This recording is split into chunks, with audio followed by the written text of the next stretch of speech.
सो कि class 10 probability का काफ़ी इंपॉर्टेंट क्वेश्चन है, कॉइन्स वाला क्वेश्चन है, जिसमें काफ़ी अच्छे कन्फ्यूज हो जाते हैं। 3 different coins are toss together, ठीक है, 3 डिफरेंट कॉइन्स है, टॉस टुगेदर हुए हैं। Find the probability of getting exactly 2 heads, first option, और सेकंड ऑप्शन एटलीस्ट 2 हेड्स। अब बहुत सारे बच्चे एग्जैक्टली और एटलीस्ट में ही कन्फ्यूज होता है, मैं आपको सब बताऊंगा। देखो 3 डिफरेंट कॉइन्स है। अब आपको पता है कि कॉइन्स में क्या होता है, हेड और टेल होता है, तो मतलब 2 साइड्स होती हैं एक तरीके से। अगर 2 साइड्स हैं और आपको 3 डिफरेंट कॉइन्स दी, मैं आपको बता रहा हूँ आपको टोटल आउटकम कैसे निकालना होता है, ठीक है। टोटल आउटकम की ट्रिक है ये। 3 डिफरेंट कॉइन्स हैं और कॉइन में क्या होता है, हेड और टेल होता है, 2 साइड्स होती हैं। अब 2, अगर हमें 3 कॉइन्स दिए हैं तो 2 का क्यूब कर दो, मतलब जो हमें साइड्स हैं उनका क्यूब कर दो, तो आपको टोटल कितना आ जाएगा, 2 इंटू 2 इंटू 2, 2 इंटू 2 इंटू 2 कितना होता है आपका, 8 होता है। 2 2 4 4 2 8, इसका मतलब आपके 8 आउटकम्स बनेंगे। अब आपको 8 आउटकम्स बनाने हैं। देखो इसकी भी ट्रिक बताऊंगा आपको, 8 आउटकम्स 3 कॉइन्स के कैसे बनेंगे। देखो सबसे पहले लिखो 4 बार 8, सॉरी 4 बार हेड, 1 2 3 4, 4 बार हेड लिख दिया, और साथ में लिखो 4 बार टेल नीचे इसके, 1 2 3 4।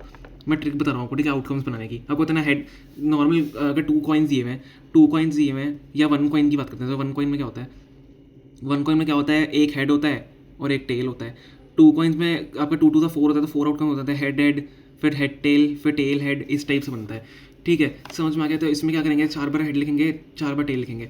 अब अगली आपको क्या करना है, इसमें 2 बार हेड लिखना है, 2 बार हेड 2 बार टेल, 2 बार हेड 2 बार टेल। अब लास्ट में आपको करना है head tail head tail head tail head tail head tail head tail head tail. समझ में आ गया, ये हमारे सारे आउटकम्स बन गए। देखो कितने आउटकम बने, 8 1 2 3 4 5 6 7 8।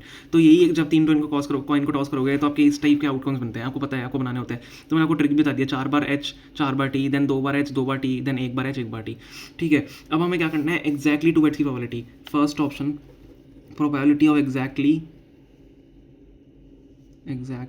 2 हेड्स, ठीक है। अब प्रोबेबिलिटी ऑफ एग्जैक्टली 2 हेड्स कैसे निकलेंगे, एग्जैक्टली मतलब जो एग्जैक्ट आपको पता है, एग्जैक्ट 2 हेड्स होने चाहिए। मतलब एक ये होगा 2 हेड्स, इसमें ये 2, इसमें भी 2 हेड्स हैं, और लास्ट वाला इसमें भी 2 हेड्स हैं, मतलब 3 आउटकम्स हैं। टोटल हमारे पास कितने आउटकम्स हैं, 8 आउटकम्स हैं, और इसमें से 3 में एग्जैक्टली 2 हेड्स हैं। तो 1 2 3 हम करेंगे तो 3 आउटकम्स हो गए, और टोटल आउटकम्स कितने हो गए, 8। तो 3 हमारे पास एग्जैक्टली हेड्स हैं। देखो देखो एग्जैक्टली 2 हेड्स लिखा हुआ है, 1, इसमें भी 2 और इसमें भी 2, तो कितने आउटकम हो गए, टोटल 3 आउटकम हो गए। 3 आउट ऑफ कितने आउटकम्स, 8 टोटल आउटकम्स। तो 3/8 हमारी हो जाएगी फर्स्ट आंसर, ठीक है। 3/8 हमारी हो जाएगी एग्जैक्टली 2 हेड्स की प्रोबेबिलिटी।